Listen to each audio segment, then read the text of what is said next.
Okay, so I came up on you and you're going through some lines. This is I the love actor's life, this. Tamsen. This It is is. the actor's life. Jessica Hecht and I look at each other across the room and just highlight lines, and then we'll start rehearsal soon and we'll be saying them to each other. So right now you're on paper still, is that right? Or you still use the paper or try not to? Or what's No it called? comment. No Yeah. Okay. Jessica and I are both edging there. Some I of our see. younger colleagues approach it different ways, but we're edging there, so we're full on in a scene until just Take a look. just a little. Just make sure it's all still there. Yeah. How do you do memorization, and how do you approach it all? I wish I had a system. Yeah. An actor should have a system, but it's some kind of combination of walking around, thinking them all the time, saying them, then realizing you had them all wrong. Not necessarily the words, although that can happen Right. too. You put this one here, but what the guy or the person is meaning and wanting when he says that. So it's a constant. And I watch my colleagues, and they just get better and better. And I think, I better get better. Do you do 2 pieces of paper? How do you do it? Scenes at a time? What do you? Well, the playwright has new pages coming in all the time. Okay. So just when you get it all, I kind of have a sense of this. I'm getting it in my head, and then he says, "No, we're not going to do that. We're going to do this." Or that. So it's constant adventure.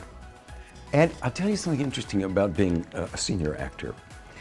Stuff does go in cognitively differently with a different kind of effort, but also, you know, at this stage of your acting life that you don't settle for kind of knowing it.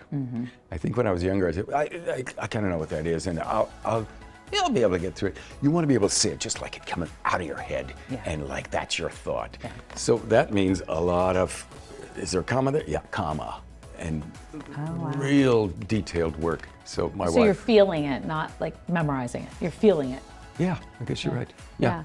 Well, you're memorizing it so that you can feel it. So that you can it'll feel just it. come out and like do you're both. feeling it. Yeah. All right, let's talk about it. What is Eureka Day about? Eureka Day takes place primarily in the meeting room of an independent, private, progressive school. The parents who are on the board, the head of school who runs the school, and they're wrestling with the questions of what you do to protect children and educate them. And if you'll settle for that, I'll leave it there. I will settle for that, because I think that comes in a small way and then opens up to much broader themes. Yes, absolutely.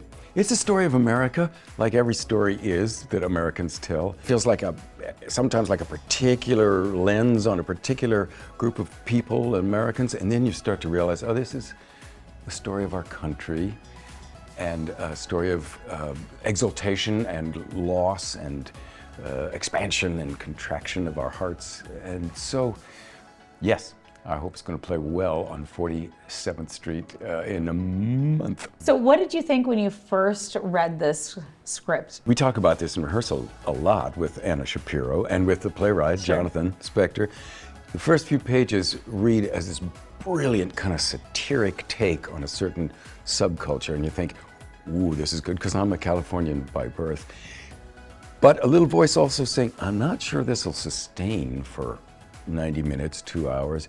Then you watch the playwright take things in different directions and take a different angle on human loss, human dependence on each other, and coming up upon the places between people when you realize, oh, we do disagree, and we have to figure out what we're going to do in the face of disagreement.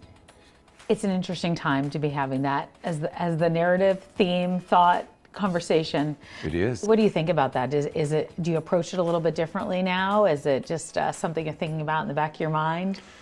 I think we are all thinking about it in the back, sometimes in the front of our minds, and I think without necessarily, I'm not sure it'll ever come up in rehearsal, but I think we are approaching it differently now. It's a little different story of our nation of America. I hope Broadway audiences will find it even more acute and timely. We shall see. You know, you've got an incredible cast too to work with. Oh yeah. I've only done readings with Jessica Hecht.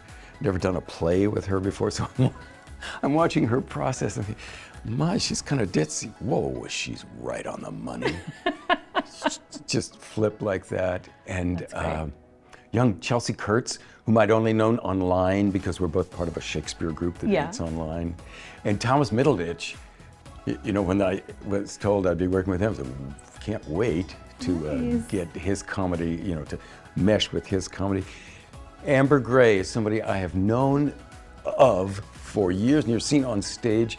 Now I know her and her kids because they come to rehearsal sometimes. Yeah. I always feel like out of all experience, actors come back to Broadway because there's some draw to it. What is that?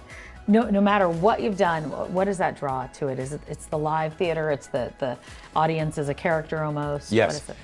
That's true of any time you step on a stage regionally, and there's a particular way in which what you just said is true about working on Broadway.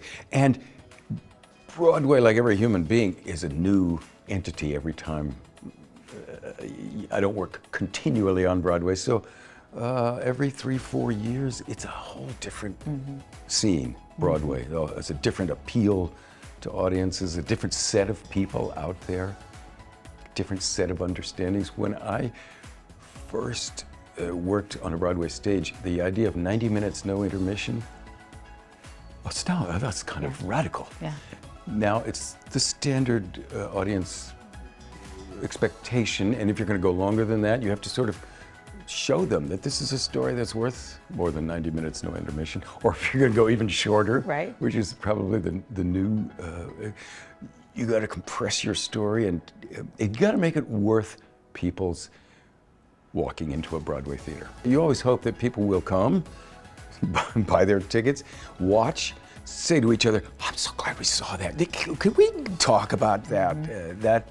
I think that's a strong possibility with the Eureka Day and Jonathan's play, but it's an actor's hope. People are, I don't have time to go to the stage door and say hi, because I have to ask my husband or my wife or my kids about what we just saw.